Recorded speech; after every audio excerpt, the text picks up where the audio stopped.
The deck of the USS Hornet pitched violently in the gale.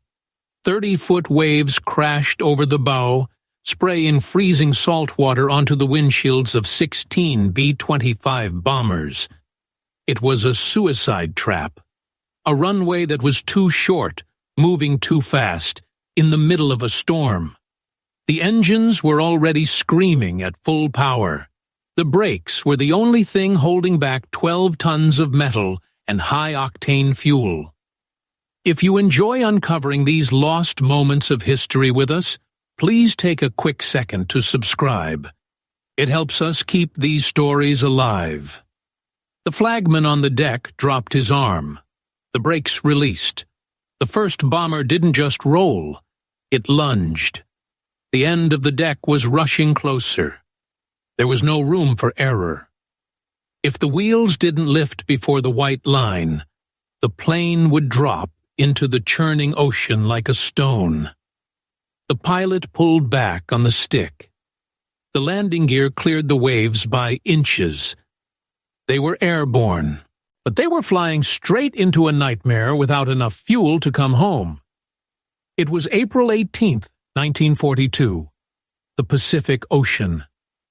4 months had passed since Pearl Harbor, and the United States was losing the war. Morale was shattered. The Japanese Empire seemed unstoppable, their perimeter stretching thousands of miles across the ocean. America needed a win. They needed to strike the heart of the enemy. But Tokyo was thousands of miles beyond the reach of any American bomber. The plan was insane. Launch land-based medium bombers from an aircraft carrier. It had never been done. It was theoretically impossible. The planes were too wide, too heavy, and needed too much runway.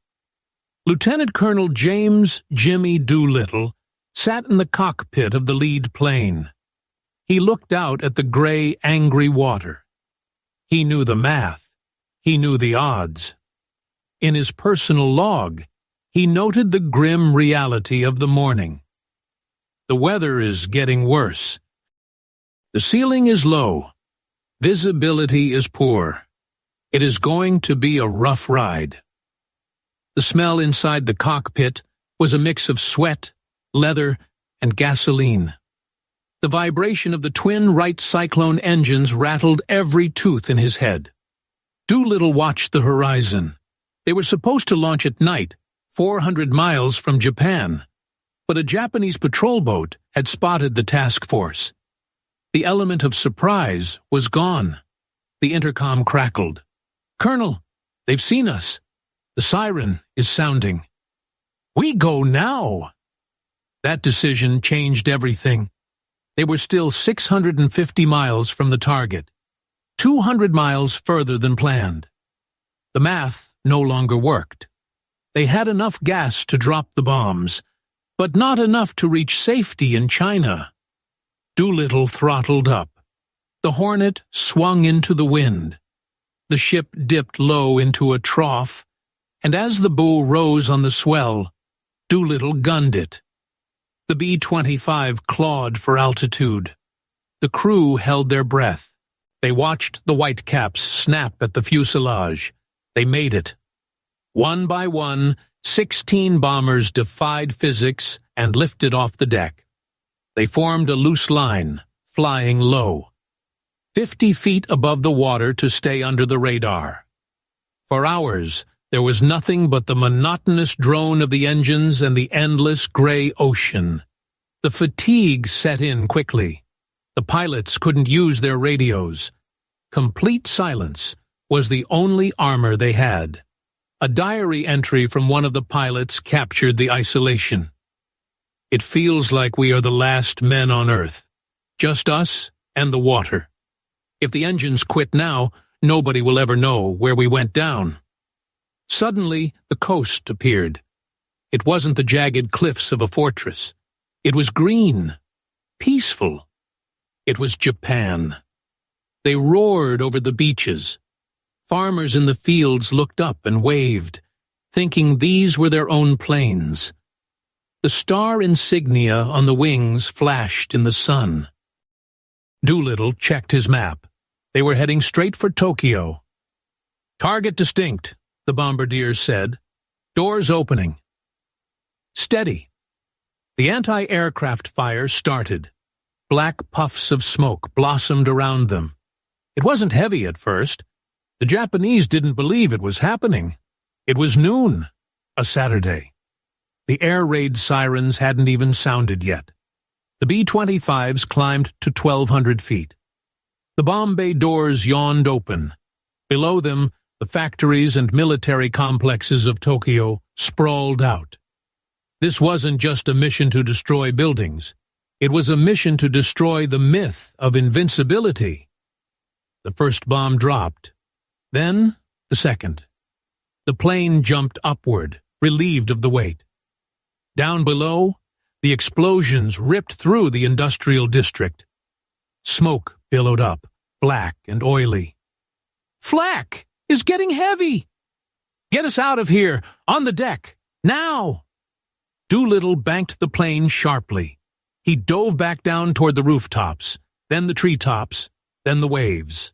They were running for their lives, but the adrenaline faded as the sun began to set. Now came the hard part. The fuel gauges were dropping. The needle was leaning toward empty. They were heading for China, aiming for friendly airfields that were supposed to have homing beacons turned on. But the weather had turned again. A storm front was blocking their path. Rain lashed the windshield, blinding them. Night fell. It was pitch black. No stars, no lights below. Just the roar of the engines drinking the last few gallons of fuel. Doolittle stared at the red light on the dash. The auxiliary tanks were dry. The main tanks were vapor. He wrote later about that specific moment of realization. "I knew we weren't going to make the airfield. The calculations were done. We were going to crash." The engines sputtered, that sickening sound of a propeller losing power. "Prepare to bail out." "Sir? Into the storm?" "Jump! That's an order." Doolittle set the autopilot. He checked his parachute. One by one, his crew vanished into the wet darkness. He was the last one. He climbed out of the hatch. The wind tore at his flight suit. The rain felt like needles. He looked back at the cockpit one last time, then let go. He fell into the void. The parachute snapped open with a bone-jarring crack. He drifted down into the unknown. Below him was enemy-occupied China. If the Japanese patrols found him, he would be executed. If the cold didn't kill him first, he landed hard in a rice paddy. Mud soaked through his boots instantly. He cut the lines and buried his chute. Silence. Absolute silence, except for the rain. He was alone. The leader of the mission. And as far as he knew, he had just lost all 16 planes and 80 men. He sat on a dike in the mud, shivering. He believed the mission was a total failure. He believed he would be court-martialed if he ever made it home. "Lord," he whispered into the dark, "just let them be alive." And somehow, amidst the chaos of occupied China, the impossible happened. Chinese villagers, risking their own lives, found the Americans. They hid them in cellars. They moved them by ox cart under the noses of Japanese patrols. They fed them rice and tea when they had barely enough for themselves. By morning, word began to spread through the underground network. Doolittle wasn't the only one. Others had survived the jumps. Others had survived the crash landings on the coast. Out of 80 men, 73 survived the raid and the crash. 3 were captured and executed. 1 died in captivity. But Doolittle didn't know the scope of it yet. He sat in a small farmhouse, looking at the wreckage of his plane on a nearby hillside. It was a pile of twisted aluminum. A missionary found him there. Doolittle looked up, his face gray with exhaustion. "My plane is gone," Doolittle said. "My men are scattered." "But, Colonel," the missionary replied softly, "do you know what you did? Tokyo is burning. The world knows." The raid didn't win the war. The physical damage to Tokyo was minor compared to what would come years later, but the psychological impact was devastating. Japan pulled its carrier fleet back to defend the homeland. This strategic mistake led directly to the Battle of Midway, the turning point of the war. According to official records, the Doolittle Raid forced the Japanese High Command to change their entire defensive strategy. They realized they were vulnerable. Historians confirm that without this suicide mission, the Pacific War might have dragged on for years longer. If you want more forgotten stories of real people who lived through the impossible, subscribe. This channel exists to bring their voices back. War creates heroes, but it also creates shadows. The Doolittle Raiders flew into the shadow, knowing they might never come back out.